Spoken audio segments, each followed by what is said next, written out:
Pripravíme si liniecké cesto. Na prípravu potrebujeme hladkú múku špeciál, práškový cukor, vanilkový cukor, vajíčko, stačí nám len žltok, citrónovú kôru, samozrejme, že ten citrón treba by bol umytý, a zmeknutý palmarín. Nesmie byť príliš mäkký, aby nám cesto nezostalo veľmi riedke.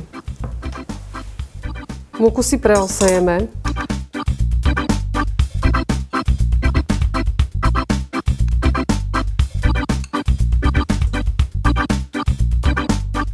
Preosievame múku preto, aby sme ju prekyprili, aby nám cesto zostalo tak krehké, nadýchané.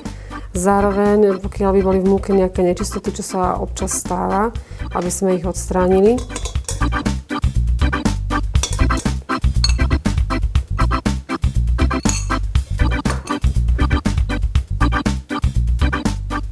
Takisto preosieme práškový cukor,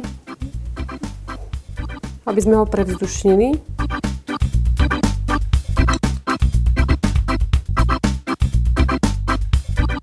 Zároveň odstránime, občas bývajú v práškovom cukru také malé kryštáliky. Kryštálový cukor sa na prípravu linieckého cesta nepoužíva, ani na prípravu vôbec tuhých ciest, pretože je príliš hrubý a cesto, pokiaľ sa peče veľmi krátko a rýchlo, by sa nestihli by sa rozpustiť kryštály cukru a zostali by také škvrny na upečených výrobkoch. Pridáme vanilkový cukor, citrónovú kôru,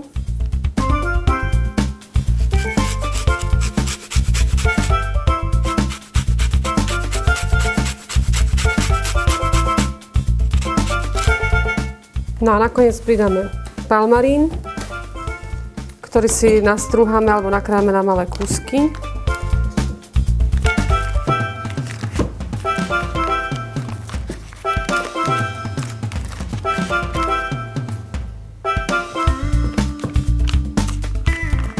Pri príprave linieckého cesta platí taká jedna zásada.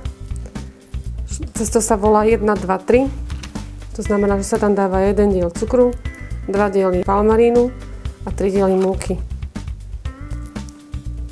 Takisto vanilkového cukru sa tam príliš veľa nepridáva, aby nebolo moc sladké a pri pečení sa nerozlievalo. Kypriaci prášok sa do niektorých druhov pridáva, ja ho pridávať nebudem, lebo výrobky potom sú z neho príliš krehké.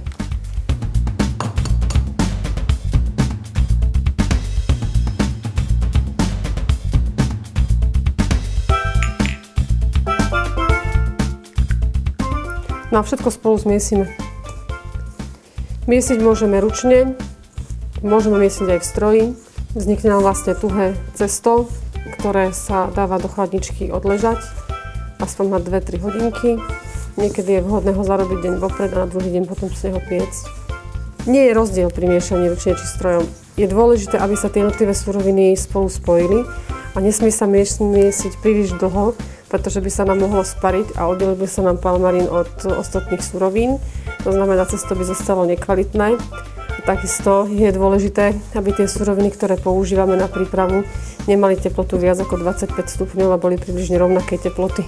To znamená, nedávame tam úplne studené vajíčko, preto som spomínala, že aj palmarín má byť zmeknutý.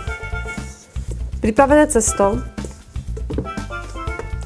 potom dáme na dosku, ešte krátko premiesime, aby mali bochník a takto pripravené si ho odložíme do chladničky odležať. Najlepšie je zatiahnuť ho fóliou, aby nevysychalo.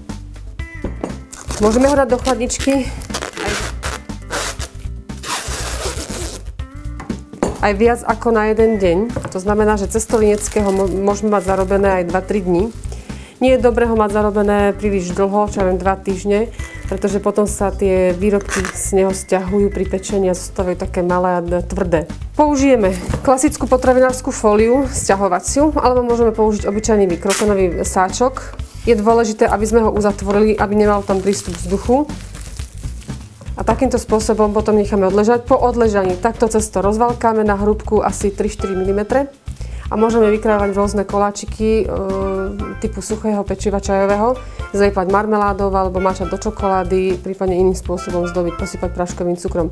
Liniecké cesto sa pečie pri teplote okolo 180 až 200 stupňov Výrobky sa pečú krátko, 5 až 7 minút a patrí medzi tukové cestá, ktoré majú vyšší obsah tuku. To znamená, že koláčiky, ktoré pečieme, sa pečú na suchých plechoch, plechy sa nemastia. Koláčiky patria medzi také trvanlivé pečivo, to znamená, že väčšinou sa plnia marmeládou, nejakou trvanlivejšou náplňou, mačajú do čokolády alebo iným spôsobom zdobia.